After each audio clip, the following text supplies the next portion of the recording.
स्वयं 16 महाकला युक्त असली जगन्नाथ महाप्रभु कबीर परमेश्वर हैं, जो हर युग में सशरीर इस धरती पर आते हैं और अपने पुण्यात्माओं को मिलते हैं। जैसा कि परमेश्वर कबीर साहिब जी ने अपनी पवित्र वाणी में स्वयं स्पष्ट प्रमाण दिया है। सतयुग में सत सुकृत कह टेरा, त्रेता नाम मुनिंद्र मेरा, द्वापर में करुणामय कहाया, कलयुग नाम कबीर धराया।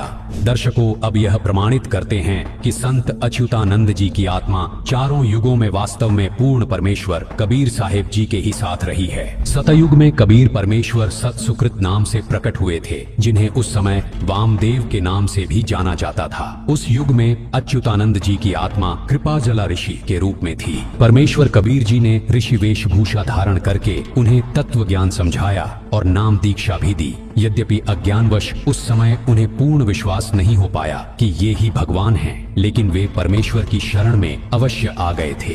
त्रेता युग का स्पष्ट प्रमाण है कि कबीर परमेश्वर जी मुनीन्द्र ऋषि के नाम से प्रकट हुए थे। उसी समय अच्युतानंद जी की आत्मा नल के रूप में अवतरित हुई थी। शास्त्रों और वाणियों में प्रमाण है कि नल और नील दोनों मुनीन्द्र ऋषि कबीर जी के ही शिष्य बने थे और उन्हीं के आशीर्वाद से पानी पर पत्थर तैरे थे। द्वापर युग में जब कबीर साहिब करुणामय ऋषि के नाम से आए, तब यह आत्मा सुदामा के रूप में थी। सच्चाई यह है कि सुदामा जी करुणामय ऋषि कबीर साहिब के भक्त थे, लेकिन पूर्ण विश्वास न होने के कारण वे डगमग रहे। असली इतिहास गवाह है कि सुदामा जी कभी कृष्ण जी के पास मदद मांगने नहीं जाना चाहते थे। वे तो उनका नाम तक नहीं लेना चाहते थे, वो तो ज्यादा मजबूर कर दिया। फिर खुद भगवान कबीर साहब यानी करुणामय जी ने कह दिया कि तू वहाँ जा, जब बात बनेगी तेरी। तभी सुदामा वहाँ गए थे।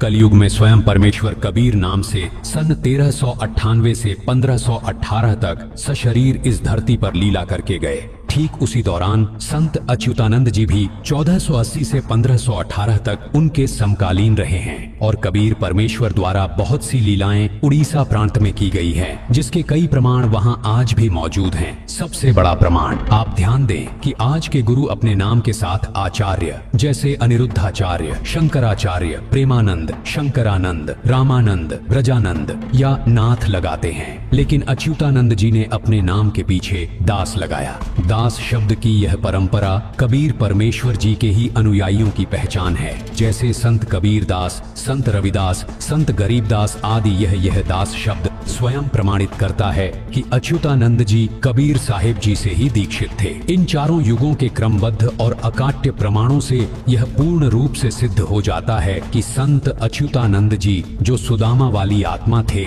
वास्तव में कृष्ण जी के या अन्य किसी देवता के भक्त नहीं थे, बल्कि वे चारों युगों में केवल और केवल पूर्ण परमेश्वर कबीर साहिब जी के ही शिष्य और सानिध्य में रहे हैं।